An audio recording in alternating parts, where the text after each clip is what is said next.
Pernahkah engkau bertanya, apakah jalan yang kita tempuh ini benar, ataukah kita hanya mengikuti jejak mereka yang datang sebelum kita tanpa pernah benar-benar mencari kebenaran?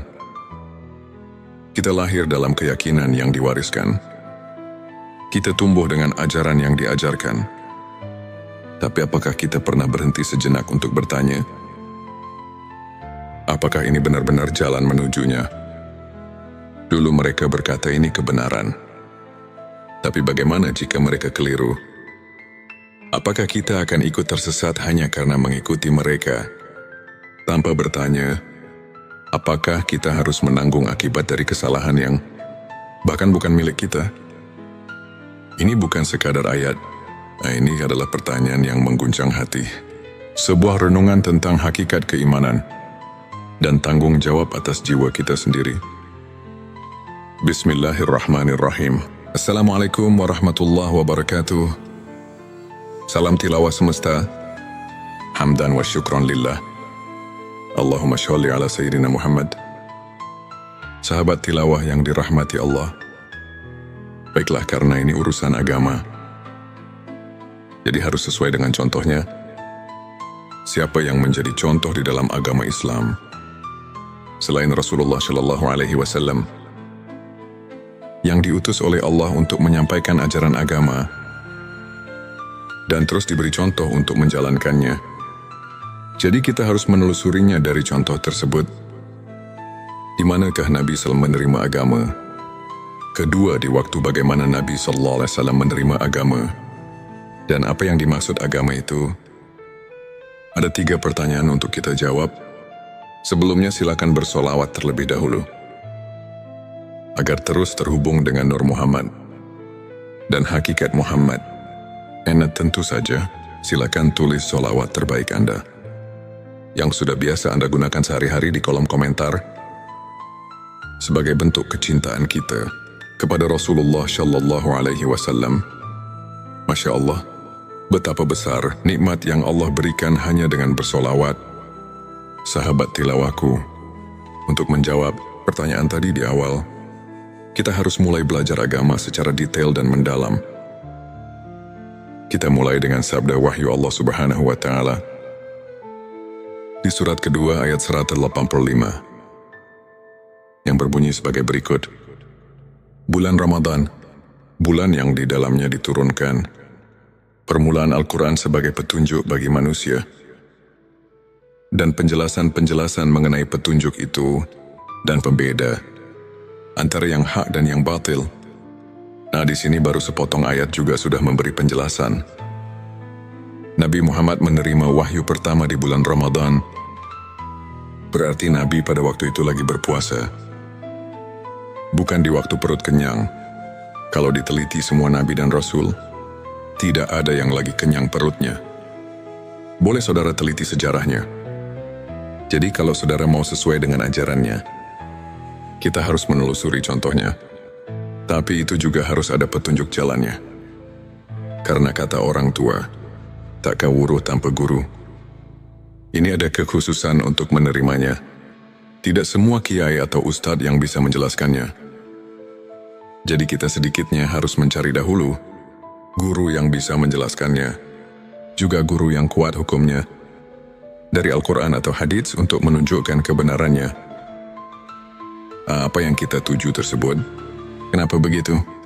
Karena kalau ini perintah Allah, itu pasti ada hukumnya yang pasti. Tidak cuma kata-kata rumus atau siloka saja.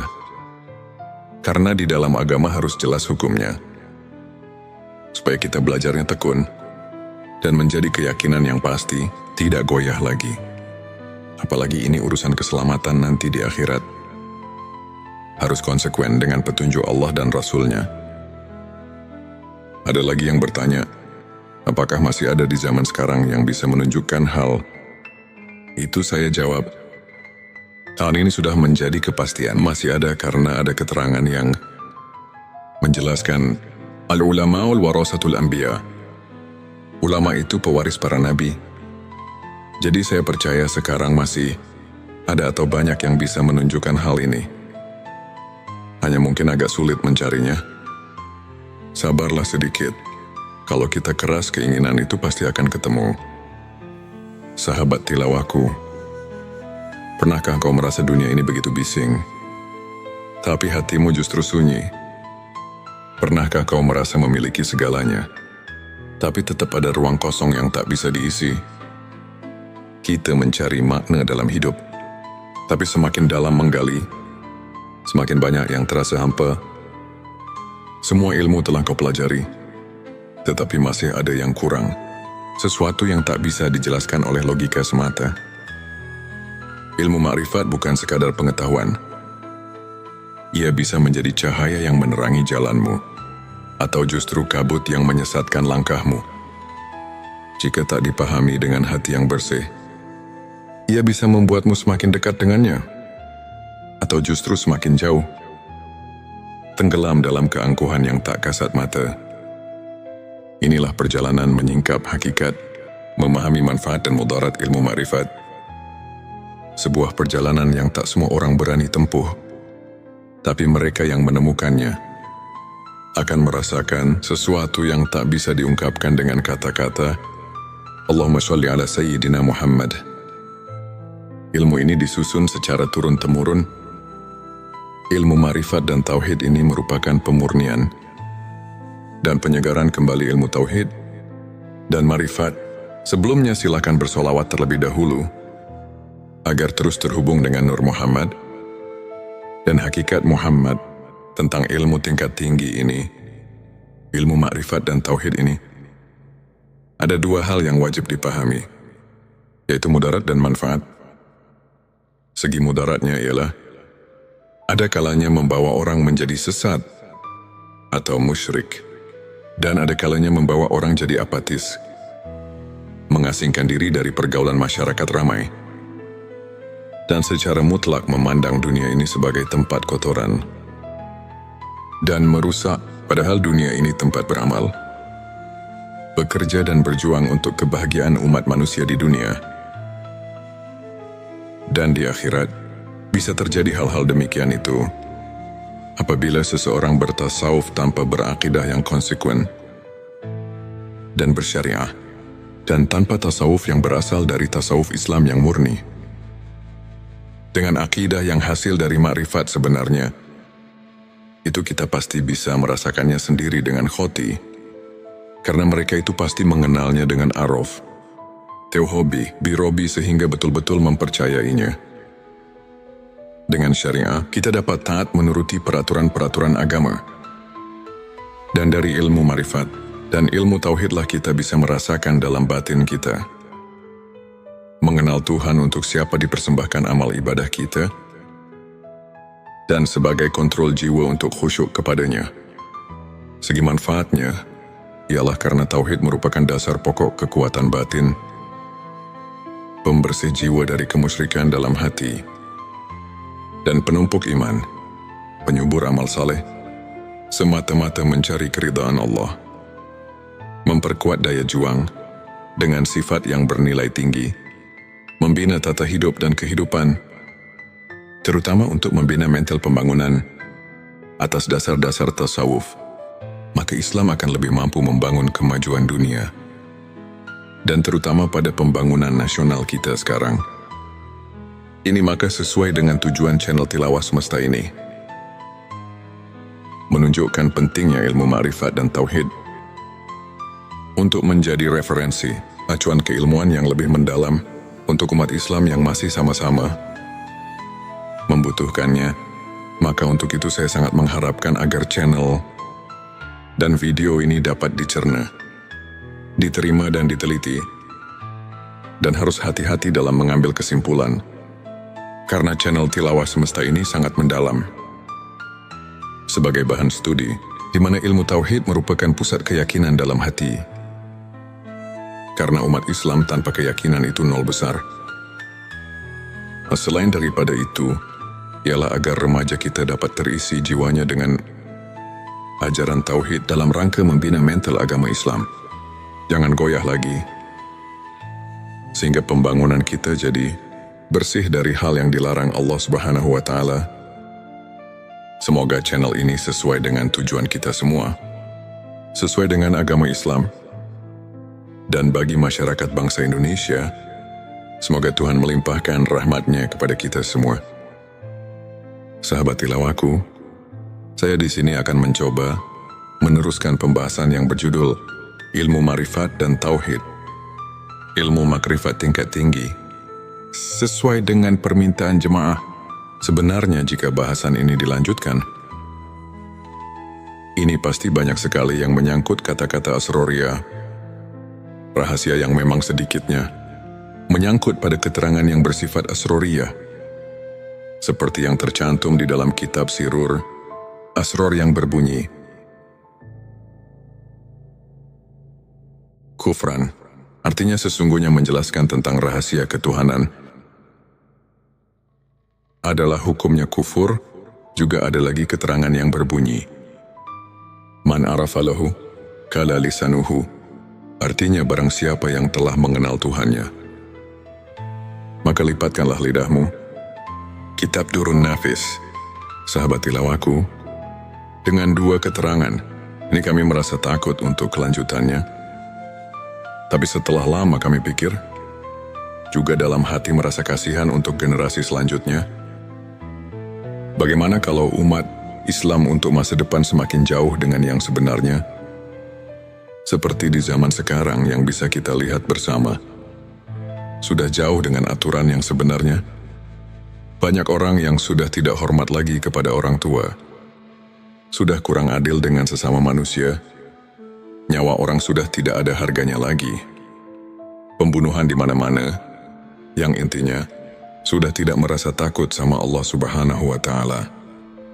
Maka dengan ini, kami akan memberanikan diri di dalam channel Tilawah Semesta ini untuk siap melanjutkan pembahasan tentang ilmu makrifat tingkat tinggi, ilmu makrifat dan tauhid, karena kami merasa khawatir untuk masa yang akan datang kalau tidak ada peringatan dari ulama-ulama sekarang. Dengan cara membeberkan hukum-hukum Allah dan Rasul-Nya, itu jelas untuk masa yang akan datang akan lebih parah lagi daripada sekarang.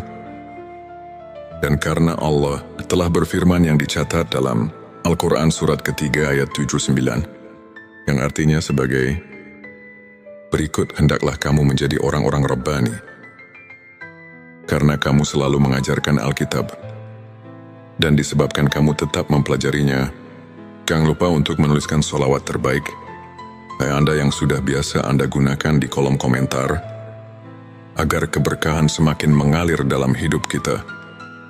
Dan jangan lupa juga untuk like, share dan subscribe, agar semakin banyak orang yang mendapatkan manfaat dari video ini.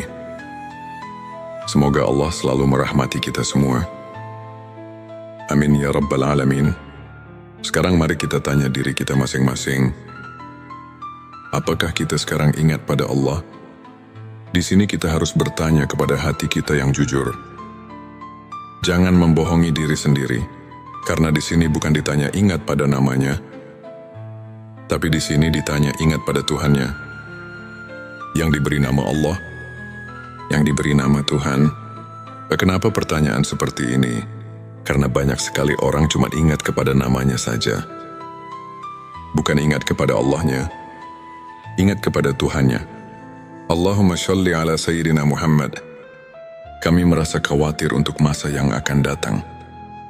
Kami akan memberanikan diri di channel Tilawah Semesta ini untuk siap melanjutkan pembahasan tentang ilmu makrifat tingkat tinggi, ilmu makrifat dan tauhid, karena Allah telah berfirman yang dicatat dalam Al-Quran surat ketiga ayat 79, yang artinya sebagai berikut, hendaklah kamu menjadi orang-orang Rabbani, karena kamu selalu mengajarkan Alkitab, dan disebabkan kamu tetap mempelajarinya. Maka dengan ini, insya Allah semoga Allah memberikan taufik dan hidayahnya, sehingga bisa lancar untuk kelanjutannya, dalam upaya menumbuh suburkan ilmu dan iman secara ruhul. Islam sebagaimana dimaklumi bersama, di tengah-tengah masyarakat kita telah berkembang pesat ilmu-ilmu keislaman seperti ilmu kalam, ilmu tafsir, ilmu hadis fiqih, tasawuf dan lain-lain. Semua ilmu ini dijabarkan oleh masyarakat dalam kehidupan mereka sehari-hari, sehingga dapat membentuk kehidupan agamis. Tentu kondisi seperti ini hendaknya terus dipelihara dan tumbuh kembangkan dalam rangka meningkatkan keimanan dan ketakwaan terhadap Allah yang Maha Esa. Sebelumnya silahkan bersolawat terlebih dahulu, agar terus terhubung dengan Nur Muhammad dan hakikat Muhammad. Masya Allah, betapa besar nikmat yang Allah berikan hanya dengan bersolawat. Sahabatku, sahabat tilawah semesta yang dimuliakan Allah, firman Allah dalam surat ke-7 ayat 172, yang artinya sebagai berikut, dan ingatlah ketika Tuhanmu mengeluarkan anak Adam dari punggung sulbi, mereka mengambil kesaksian terhadap jiwa mereka. Seraya Tuhan berfirman, bukankah aku Tuhanmu? Mereka menjawab, ya betul, kami menjadi saksi, supaya kamu nanti pada hari berhenti tidak mengatakan sesungguhnya kami orang yang lalai, atau tidak diberi peringatan tentang hal ini. Di dalam ayat ini, kalau betul-betul dihayati dan ditafakuri secara jernih, tentu kita merasakan kejutan dengan ayat ini, karena ayat ini menggugah hati kita. Di dalam ayat ini Allah memberitahu pada segenap manusia yang ada di dunia ini, sebagaimana firman Allah barusan, manusia yang ada di dunia ini semuanya sudah dipersaksikan terlebih dahulu kepada Allah. Sebelum manusia lahir ke bumi ini, dipersaksikannya waktu di dalam rahim ibunya.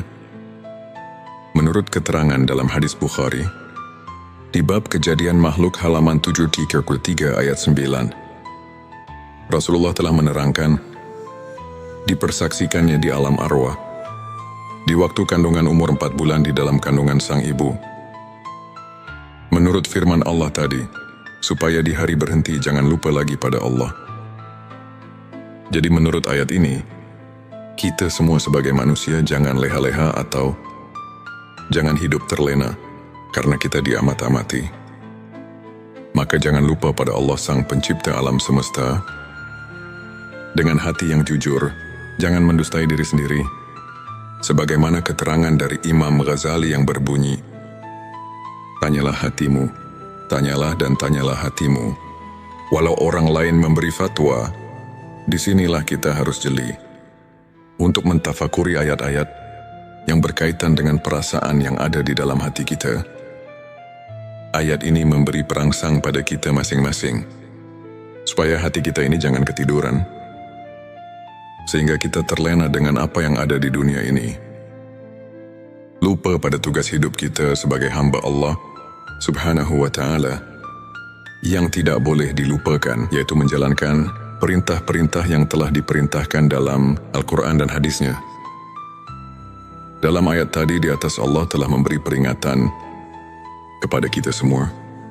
Kita jangan lupa kepada Allah Subhanahu wa ta'ala, Tuhan kita. Sekarang mari kita tanya diri kita masing-masing, apakah kita sekarang ingat pada Allah? Di sini kita harus bertanya kepada hati kita yang jujur. Jangan membohongi diri sendiri, karena di sini bukan ditanya ingat pada namanya Tuhan, tapi di sini ditanya ingat pada Tuhannya, yang diberi nama Allah, yang diberi nama Tuhan. Kenapa pertanyaan seperti ini? Karena banyak sekali orang cuma ingat kepada namanya saja, bukan ingat kepada Allahnya, bukan ingat kepada Tuhannya. Untuk menjawab pertanyaan ini, pertama kita harus memakai pikiran yang mendalam. Kedua, harus vakum bidawahir. Ketiga, harus memakai hati yang jujur. Baru pertanyaan ini bisa dijawab dengan sempurna. Tapi kalau dijawab dengan hati bainaung, ini pasti akan menimbulkan fitnah di kalangan umat Islam. Na'udzubillah, jangan terjadi seperti ini. Ini cuma mengingatkan hati kita, khususnya umat Islam, jangan sampai keliru untuk menetapkan akidah kita kepada Allah Subhanahu Tuhan kita semua, karena Tuhan mengamat-amati. Jangan sampai lupa kepadanya. Di dalam surat ke-33 ayat 41 yang artinya sebagai berikut, Hai orang-orang yang beriman, ingatlah kepada Tuhanmu dengan sebanyak-banyaknya. Ingat kalau ayat ini dikaji dan ditafakuri secara mendalam, pasti kita akan terpanggil secara spontan. Terus kita mengusahakan supaya kita terus-menerus ingat kepada Tuhan. Bahkan ada lagi keterangan yang mengingatkan, ingatannya kepada Tuhan harus bikuli. Lam hati wa nafasim bi. Ada di kuli, maklumilah ingatnya kepada Tuhan harus sebing bilangan nafas. Dan kedipan mata. Ada lagi keterangan di dalam surat ke-7 ayat 205, yang artinya sebagai berikut, dan sebutlah nama Tuhanmu dalam hatimu, dengan menyatakan diri dan rasa takut, dan dengan tidak mengeraskan suara di waktu pagi dan petang, dan janganlah kamu termasuk orang-orang yang lalai. Sahabat tilawahku, Fathur di sini artinya, ingat-ingat itu pekerjaan hati. Sedangkan hati itu kalau kita rasakan bukan pekerjaan lisan, tapi pekerjaan hati bisa ingat kalau ada pemberian dari dua panca indera, ialah dari telinga dan mata. Kalau tidak ada pemberian dari dua panca indera, itu tidak akan ada di dalam hati. Cobalah kita rasakan, bisa ingat pada yang kamu belum ketahui. Itu tidak mungkin, tapi awas pendengaran. Legenan penglihatan di sini bukan pendengaran atau penglihatan soal basiroh, tapi pendengaran atau penglihatan ainal basiroh dan hakul basiroh.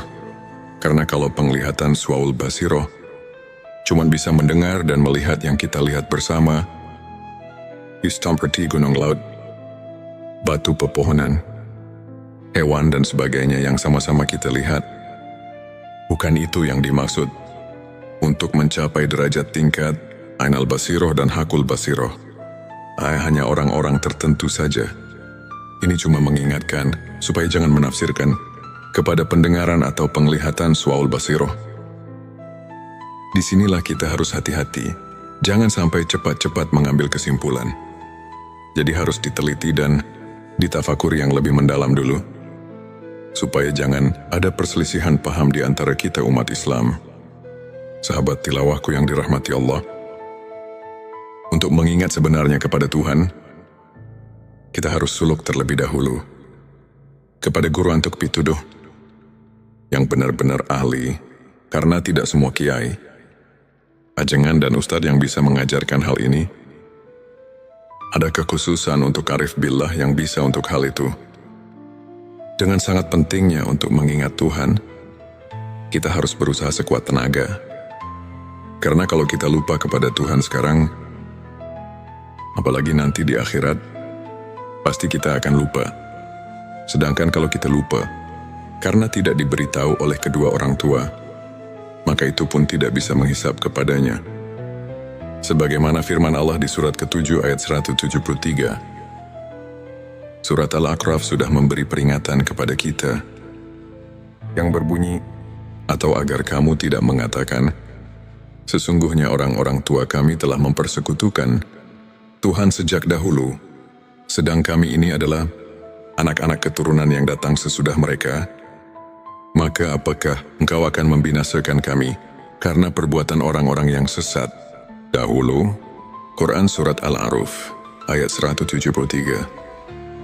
Nah di sini marilah semua, khususnya orang-orang yang beriman, mari kita bangkitkan pikiran kita untuk penelitian, mentafakuri ayat ini, karena sudah jelas dan dapat kita pahami tadi. Ayat 172. Dan ditegaskan lagi dengan ayat 173. Ini benar-benar Tuhan melarang lupa kepadanya.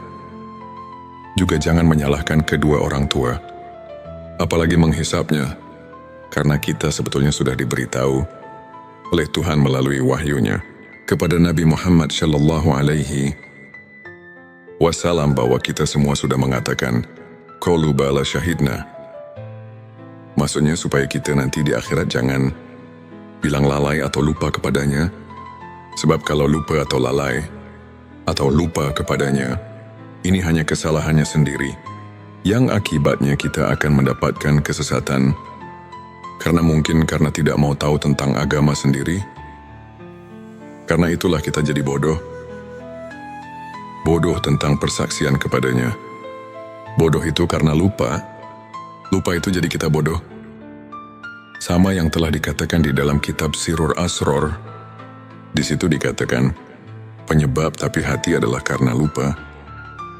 Dengan lupa kita jadi bodoh.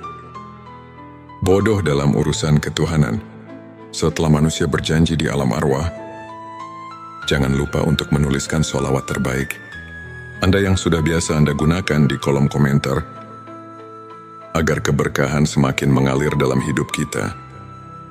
Dan jangan lupa juga untuk like, share, dan subscribe, agar semakin banyak orang yang mendapatkan manfaat dari video ini. Semoga Allah selalu merahmati kita semua. Amin ya Rabbal Alamin. Seberapa sering kita menyalahkan masa lalu, menyalahkan orang tua, menyalahkan mereka yang lebih dulu hidup sebelum kita. Kita berkata, aku tidak tahu, mereka tidak mengajariku. Mereka telah sesat, maka wajar jika kami pun tersesat. Tapi benarkah begitu? Kita lupa bahwa setiap hati punya tanggung jawabnya sendiri. Kita lupa bahwa iman bukan sekadar warisan, tapi pencarian. Jika kita masih berada dalam kebingungan, itu bukan salah mereka. Itu karena kita sendiri belum benar-benar mengenal Tuhan, belum benar-benar mengingatnya. Bukan hanya namanya, tapi dirinya yang sebenarnya. Maka sebelum jari ini menunjuk orang lain, sudahkah hati ini benar-benar mencarinya? Kita lahir dalam keyakinan yang diwariskan. Kita tumbuh dengan ajaran yang diajarkan. Tapi apakah kita pernah berhenti sejenak untuk bertanya, apakah ini benar-benar jalan menujunya? Ini bukan sekadar ayat. Ini adalah pertanyaan yang mengguncang hati. Sebuah renungan tentang hakikat keimanan dan tanggung jawab atas jiwa kita sendiri. Allahumma sholli ala Sayyidina Muhammad. Di sini marilah semua, khususnya orang-orang yang beriman, mari kita bangkitkan pikiran kita untuk meneliti, mentafakuri ayat ini.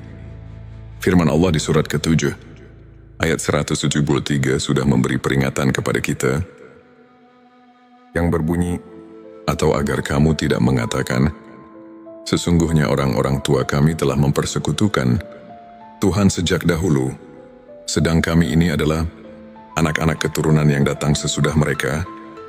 Maka apakah engkau akan membinasakan kami karena perbuatan orang-orang yang sesat dahulu?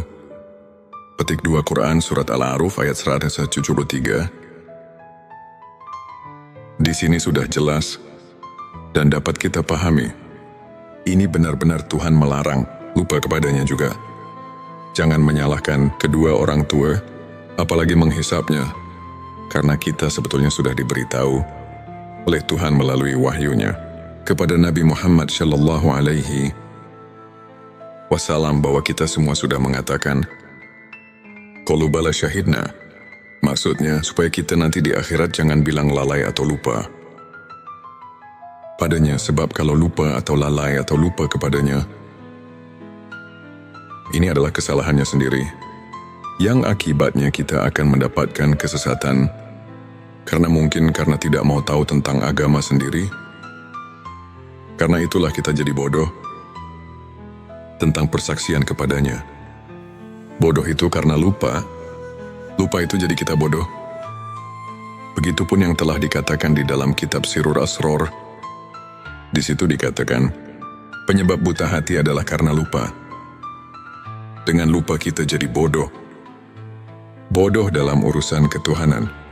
Setelah manusia berjanji di alam arwah, di dalam pengertian ingat, ada 3 macam pengertian. Sebelumnya silakan bersolawat terlebih dahulu, agar terus terhubung dengan Nur Muhammad. Dan hakikat Muhammad, Masya Allah, betapa besar nikmat yang Allah berikan hanya dengan bersolawat. Sahabat tilawahku, di dalam pengertian ingat, ada 3 macam pengertian. Yang pertama, ada yang mengartikan harus banyak zikir, atau wirid membacakan kalimat thayyibah. Contohnya seperti takbir tahmid, tahlil, dan sebagainya. Yang kedua, ada juga yang menafsirkan harus banyak ingat itu. Dengan memperaturkan hukum-hukumnya, seperti di dalam kehidupan sehari-hari, kita harus sesuai dengan aturan Tuhan. Jangan mengerjakan pekerjaan sekehendak hawa nafsu kita, karena nanti semua perilaku kita harus dipertanggungjawabkan. Yang ketiga, ada juga yang menafsirkan banyak ingat itu adalah sebagaimana yang telah dijabarkan di dalam kitab-kitab tasawuf, seperti dalam di kitab Al-Hikam. Para arif bilah menafsirkan ayat tersebut di atas dan meneliti di surat kedua ayat 152. Itu benar-benar kita selaku manusia yang ada di jagat raya. Ini dilarang keras lupa kepada Tuhan. Jadi kita di dalam menafsirkan ayat tersebut harus hati-hati, karena urusan ingat itu adalah urusan hati atau urusan kolbu. Ini tidak bisa dengan begitu saja, walaupun yang sebelumnya juga tidak salah. Itu penafsiran tingkat dasar, tapi kita harus ingat, ini pekerjaan kolbu, harus vakum bidawahir, sehingga bisa dirasakan oleh yang mengingatnya. Untuk mengingat dengan sebenarnya, ini harus melalui proses yang tertentu, karena kolbu itu tidak akan bisa dibohongi. Kolbu bisa ingat cuma kepada yang sudah diketahui. Kolbu tidak akan ingat kepada yang belum diketahui. Coba saja kita sama rasakan, atau tanya hati kita masing-masing. Secara jujur, apakah bisa ingat kepada yang belum kita ketahui ini?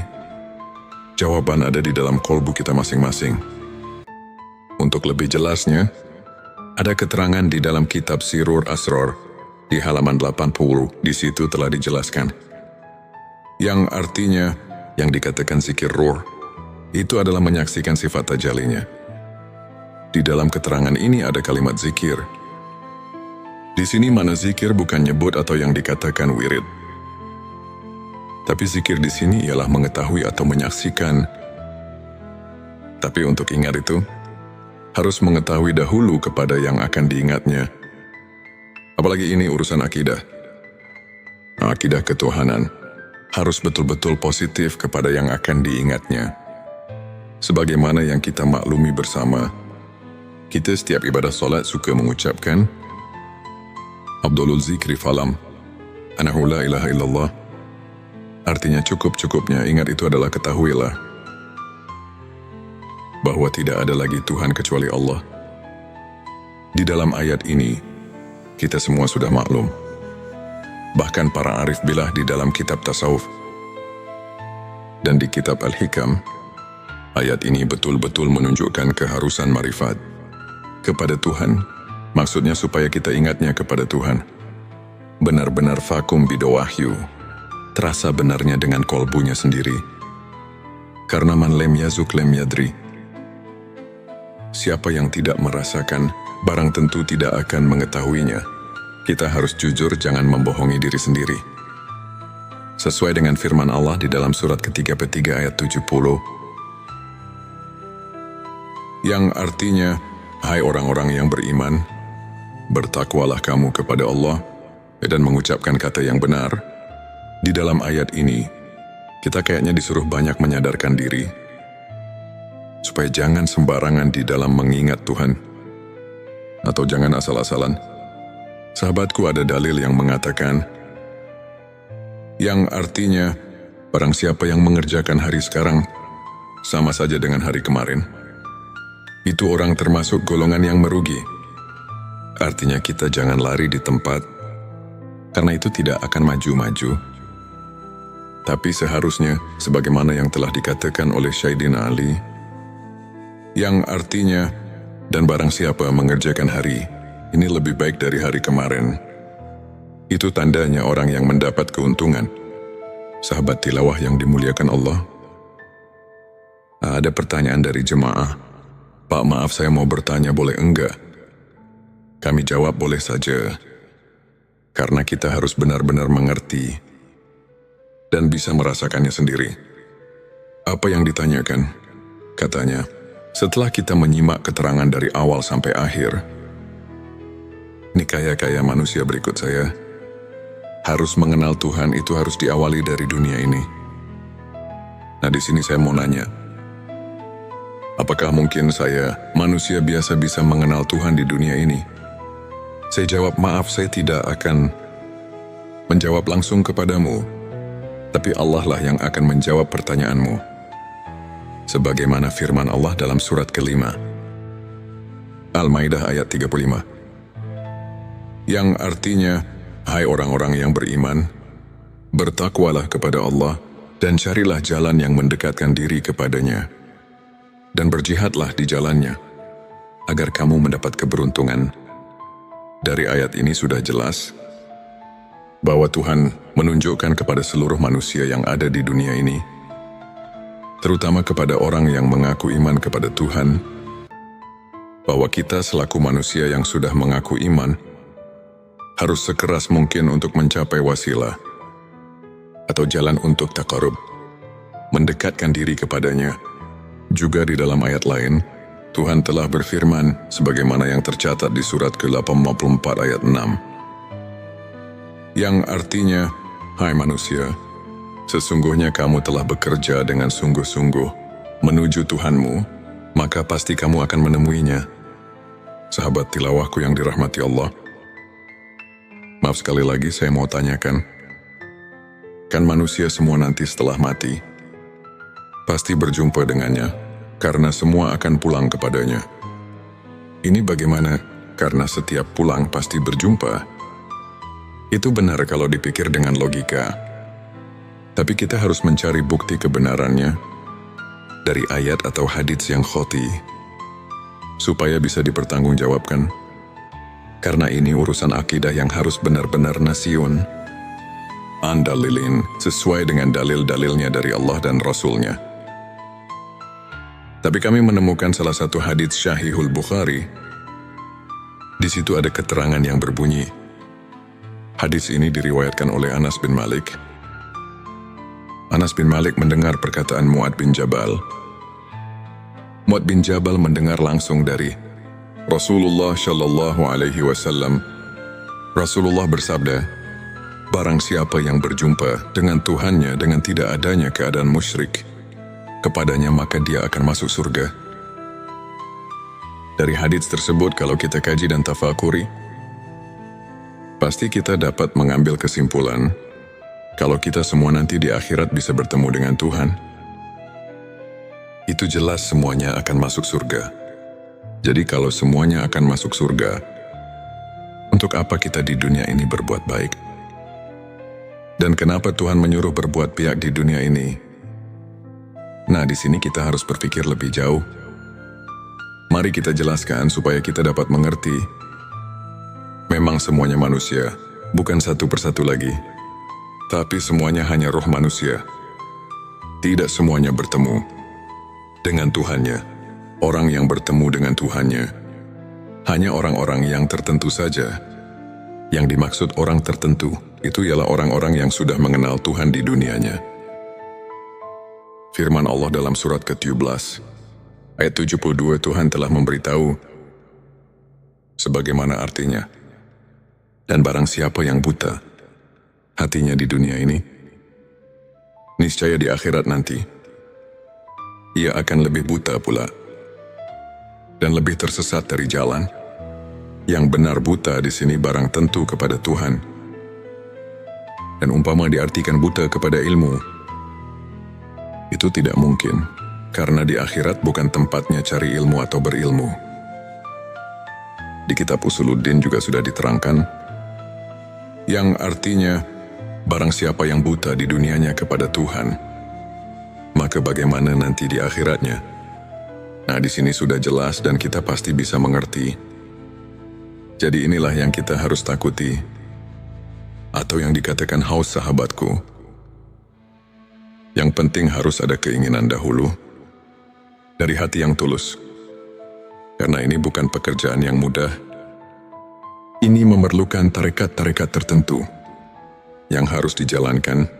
Kalau keinginannya masih lemah, barang tentu tidak akan berhasil. Sebab ini memerlukan tabu nafsu memeras. keringat suglul kolbi, semangat dorongan hati, dan sidatul hisab, kuat perhitungan. Hadirin yang dimuliakan Allah, jika keinginannya sudah kuat, Tuhan telah memberi peluang kepada kita. Siapa saja yang ingin berjumpa dengannya, itu pasti akan berjumpa. Sebagaimana firman Allah di dalam surat ke-18 ayat 110. Yang artinya, barang siapa yang mengharap perjumpaan dengan Tuhannya, maka hendaklah ia mengerjakan amal yang soleh. Dan janganlah ia mempersekutukan seorang pun dalam beribadah kepada Tuhannya. Allahumma sholli ala Sayyidina Muhammad. Di sini marilah semua, khususnya orang-orang yang beriman, mari kita bangkitkan pikiran kita untuk meneliti, mentafakuri ayat ini. Firman Allah di surat ke-7, ayat 173 sudah memberi peringatan kepada kita yang berbunyi, atau agar kamu tidak mengatakan, sesungguhnya orang-orang tua kami telah mempersekutukan Tuhan sejak dahulu, sedang kami ini adalah anak-anak keturunan yang datang sesudah mereka. Maka apakah engkau akan membinasakan kami karena perbuatan orang-orang yang sesat dahulu? Petik 2 Quran Surat Al-A'raf ayat 173. Di sini sudah jelas dan dapat kita pahami, ini benar-benar Tuhan melarang, lupa kepadanya juga. Jangan menyalahkan kedua orang tua, apalagi menghisapnya, karena kita sebetulnya sudah diberitahu oleh Tuhan melalui wahyunya kepada Nabi Muhammad Shallallahu Alaihi Wasallam bahwa kita semua sudah mengatakan, qalu bala syahidna, maksudnya supaya kita nanti di akhirat jangan bilang lalai atau lupa padanya, sebab kalau lupa atau lalai atau lupa kepadanya, ini adalah kesalahannya sendiri, yang akibatnya kita akan mendapatkan kesesatan, karena tidak mau tahu tentang agama sendiri. Karena itulah kita jadi bodoh tentang persaksian kepadanya. Bodoh itu karena lupa itu jadi kita bodoh. Begitupun yang telah dikatakan di dalam kitab Sirur Asror. Di situ dikatakan, penyebab buta hati adalah karena lupa. Dengan lupa kita jadi bodoh. Bodoh dalam urusan ketuhanan. Setelah manusia berjanji di alam arwah, di dalam pengertian ingat, ada 3 macam pengertian. Sebelumnya silakan bersolawat terlebih dahulu, agar terus terhubung dengan Nur Muhammad dan hakikat Muhammad. Masya Allah, betapa besar nikmat yang Allah berikan hanya dengan bersolawat.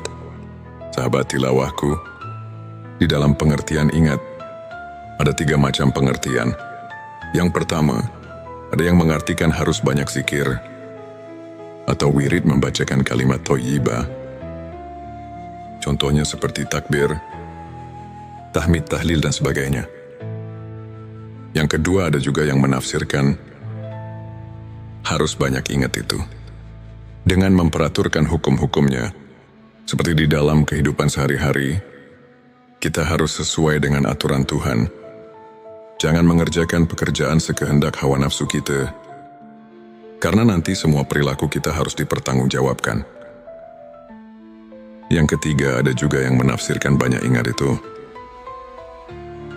adalah sebagaimana yang telah dijabarkan di dalam kitab-kitab tasawuf, seperti dalam di kitab Al-Hikam.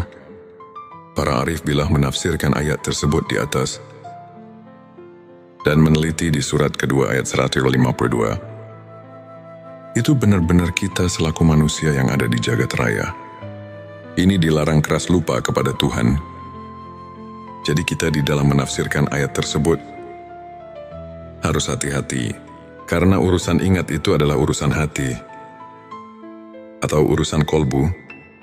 Ini tidak bisa dengan begitu saja, walaupun yang sebelumnya juga tidak salah. Itu penafsiran tingkat dasar.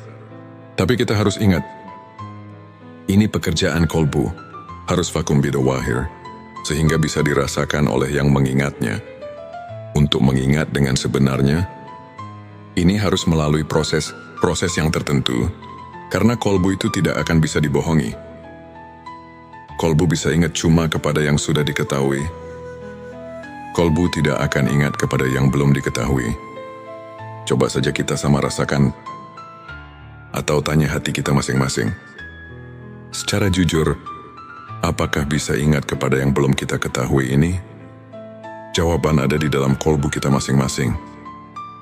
Untuk lebih jelasnya, ada keterangan di dalam kitab Sirur Asror di halaman 80, di situ telah dijelaskan.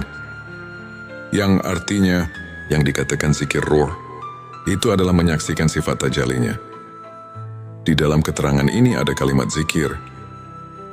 Di sini mana zikir bukan nyebut atau yang dikatakan wirid. Tapi zikir di sini ialah mengetahui atau menyaksikan. Tapi untuk ingat itu, harus mengetahui dahulu kepada yang akan diingatnya. Apalagi ini urusan akidah. Akidah ketuhanan harus betul-betul positif kepada yang akan diingatnya.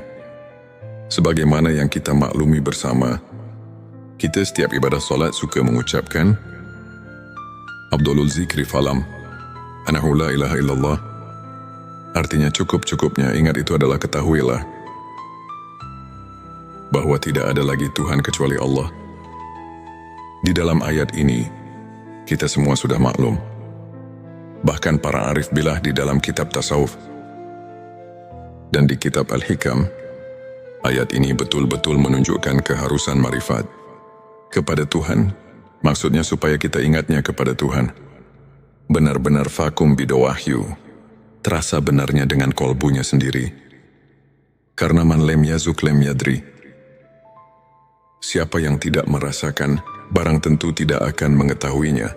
Kita harus jujur, jangan membohongi diri sendiri. Sesuai dengan firman Allah di dalam surat ke-33 ayat 70. Yang artinya, hai orang-orang yang beriman, bertakwalah kamu kepada Allah dan mengucapkan kata yang benar. Di dalam ayat ini, kita kayaknya disuruh banyak menyadarkan diri, supaya jangan sembarangan di dalam mengingat Tuhan, atau jangan asal-asalan. Sahabatku, ada dalil yang mengatakan, yang artinya, barang siapa yang mengerjakan hari sekarang, sama saja dengan hari kemarin, itu orang termasuk golongan yang merugi. Artinya kita jangan lari di tempat, karena itu tidak akan maju-maju. Tapi seharusnya, sebagaimana yang telah dikatakan oleh Sayyidina Ali, yang artinya, dan barang siapa mengerjakan hari, ini lebih baik dari hari kemarin. Itu tandanya orang yang mendapat keuntungan. Sahabat tilawah yang dimuliakan Allah. Ada pertanyaan dari jemaah. Pak, maaf saya mau bertanya, boleh enggak? Kami jawab boleh saja. Karena kita harus benar-benar mengerti dan bisa merasakannya sendiri. Apa yang ditanyakan? Katanya, setelah kita menyimak keterangan dari awal sampai akhir, nih kaya-kaya manusia berikut saya, harus mengenal Tuhan itu harus diawali dari dunia ini. Nah, di sini saya mau nanya, apakah mungkin saya, manusia biasa, bisa mengenal Tuhan di dunia ini? Saya jawab, maaf, saya tidak akan menjawab langsung kepadamu, tapi Allah lah yang akan menjawab pertanyaanmu. Sebagaimana firman Allah dalam surat ke-5, Al-Maidah ayat 35. Yang artinya, hai orang-orang yang beriman, bertakwalah kepada Allah dan carilah jalan yang mendekatkan diri kepadanya, dan berjihadlah di jalannya, agar kamu mendapat keberuntungan.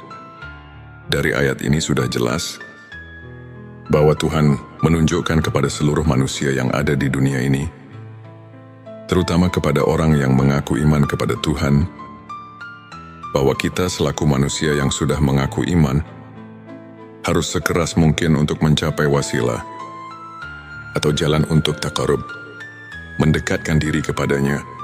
Juga di dalam ayat lain, Tuhan telah berfirman, sebagaimana yang tercatat di surat ke-84 ayat 6. Yang artinya, hai manusia, sesungguhnya kamu telah bekerja dengan sungguh-sungguh menuju Tuhanmu, maka pasti kamu akan menemuinya.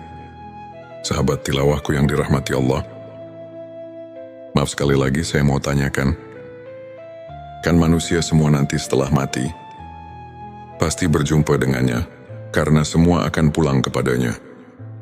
Ini bagaimana? Karena setiap pulang pasti berjumpa.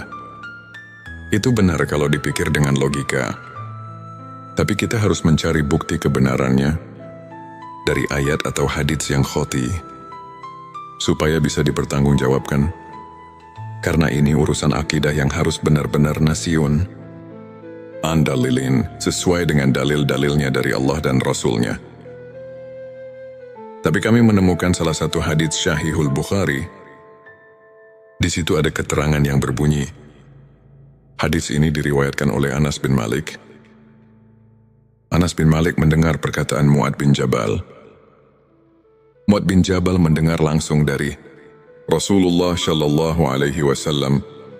Rasulullah bersabda, barang siapa yang berjumpa dengan Tuhannya dengan tidak adanya keadaan musyrik kepadanya, maka dia akan masuk surga.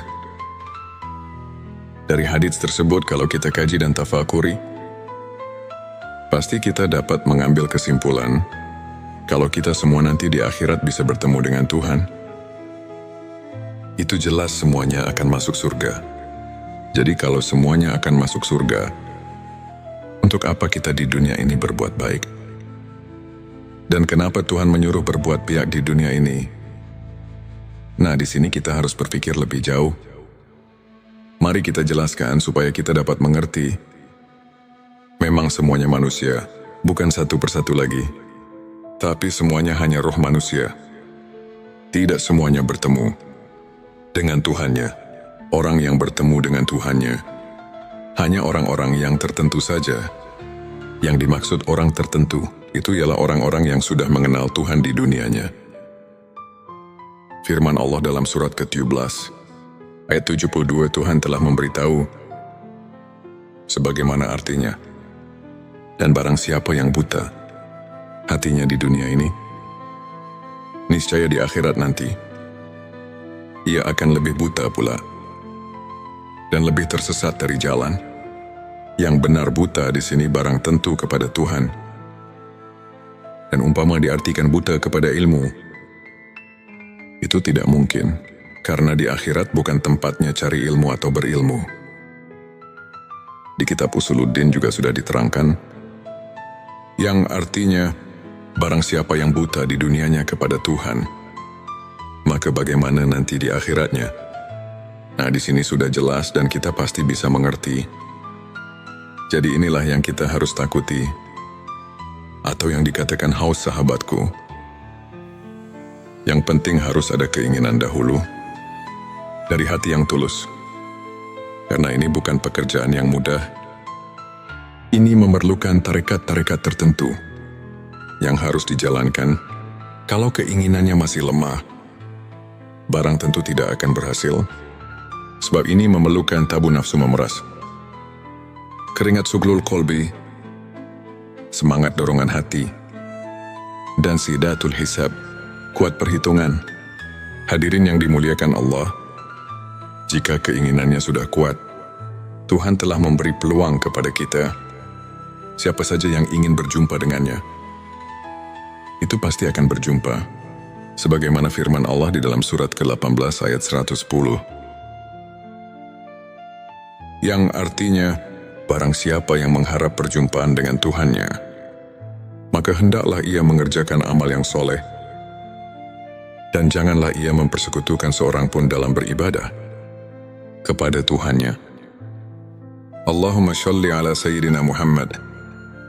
Di sini marilah semua, khususnya orang-orang yang beriman, mari kita bangkitkan pikiran kita untuk meneliti, mentafakuri ayat ini. Firman Allah di surat ke-7, ayat 173 sudah memberi peringatan kepada kita, yang berbunyi, atau agar kamu tidak mengatakan, sesungguhnya orang-orang tua kami telah mempersekutukan Tuhan sejak dahulu, sedang kami ini adalah anak-anak keturunan yang datang sesudah mereka. Maka apakah engkau akan membinasakan kami karena perbuatan orang-orang yang sesat dahulu? Petik 2 Quran Surat Al-A'raf ayat 173. Di sini sudah jelas Dan dapat kita pahami, ini benar-benar Tuhan melarang, lupa kepadanya juga. Jangan menyalahkan kedua orang tua, apalagi menghisapnya, karena kita sebetulnya sudah diberitahu oleh Tuhan melalui wahyunya kepada Nabi Muhammad Shallallahu Alaihi Wasallam bahwa kita semua sudah mengatakan, "Qalu bala syahidna." Maksudnya supaya kita nanti di akhirat jangan bilang lalai atau lupa padanya, sebab kalau lupa atau lalai atau lupa kepadanya, ini adalah kesalahannya sendiri, yang akibatnya kita akan mendapatkan kesesatan, karena mungkin karena tidak mau tahu tentang agama sendiri. Karena itulah kita jadi bodoh tentang persaksian kepadanya. Bodoh itu karena lupa itu jadi kita bodoh. Begitupun yang telah dikatakan di dalam kitab Sirur Asror. Di situ dikatakan, penyebab buta hati adalah karena lupa. Dengan lupa kita jadi bodoh. Bodoh dalam urusan ketuhanan. Setelah manusia berjanji di alam arwah, di dalam pengertian ingat, ada 3 macam pengertian. Sebelumnya silakan bersolawat terlebih dahulu, agar terus terhubung dengan Nur Muhammad. Dan hakikat Muhammad, Masya Allah, betapa besar nikmat yang Allah berikan hanya dengan bersolawat. Sahabat tilawahku, di dalam pengertian ingat, ada 3 macam pengertian. Yang pertama, ada yang mengartikan harus banyak zikir, atau wirid membacakan kalimat thayyibah. Contohnya seperti takbir, tahmid, tahlil, dan sebagainya. Yang kedua, ada juga yang menafsirkan harus banyak ingat itu, dengan memperaturkan hukum-hukumnya. Seperti di dalam kehidupan sehari-hari, kita harus sesuai dengan aturan Tuhan. Jangan mengerjakan pekerjaan sekehendak hawa nafsu kita, karena nanti semua perilaku kita harus dipertanggungjawabkan. Yang ketiga, ada juga yang menafsirkan banyak ingat itu adalah sebagaimana yang telah dijabarkan di dalam kitab-kitab tasawuf, seperti dalam di kitab Al-Hikam. Para arif billah menafsirkan ayat tersebut di atas dan meneliti di surat kedua ayat 152. Itu benar-benar kita selaku manusia yang ada di jagat raya. Ini dilarang keras lupa kepada Tuhan. Jadi kita di dalam menafsirkan ayat tersebut harus hati-hati. Karena urusan ingat itu adalah urusan hati atau urusan kolbu. Ini tidak bisa dengan begitu saja. Walaupun yang sebelumnya juga tidak salah. Itu penafsiran tingkat dasar. Tapi kita harus ingat, ini pekerjaan kolbu, harus vakum bidawahir, sehingga bisa dirasakan oleh yang mengingatnya. Untuk mengingat dengan sebenarnya, ini harus melalui proses yang tertentu. Karena kolbu itu tidak akan bisa dibohongi. Kolbu bisa ingat cuma kepada yang sudah diketahui. Kolbu tidak akan ingat kepada yang belum diketahui. Coba saja kita sama rasakan, atau tanya hati kita masing-masing. Secara jujur, apakah bisa ingat kepada yang belum kita ketahui ini? Jawaban ada di dalam kolbu kita masing-masing. Untuk lebih jelasnya, ada keterangan di dalam kitab Sirur Asror di halaman 80, di situ telah dijelaskan. Yang artinya, yang dikatakan zikir ruh, itu adalah menyaksikan sifat tajalinya. Di dalam keterangan ini ada kalimat zikir. Di sini mana zikir bukan nyebut atau yang dikatakan wirid. Tapi zikir di sini ialah mengetahui atau menyaksikan. Tapi untuk ingat itu, harus mengetahui dahulu kepada yang akan diingatnya. Apalagi ini urusan akidah. Akidah ketuhanan harus betul-betul positif kepada yang akan diingatnya. Sebagaimana yang kita maklumi bersama, kita setiap ibadah solat suka mengucapkan Abdulul zikri falam anahu la ilaha illallah. Artinya cukup-cukupnya ingat itu adalah ketahuilah bahwa tidak ada lagi Tuhan kecuali Allah. Di dalam ayat ini, kita semua sudah maklum. Bahkan para arif billah di dalam kitab tasawuf dan di kitab Al-Hikam Ayat ini betul-betul menunjukkan keharusan marifat kepada Tuhan, maksudnya supaya kita ingatnya kepada Tuhan. Benar-benar vakum bidawahyu, terasa benarnya dengan kolbunya sendiri. Karena man lem yazuk lem yadri. Siapa yang tidak merasakan, barang tentu tidak akan mengetahuinya. Kita harus jujur, jangan membohongi diri sendiri.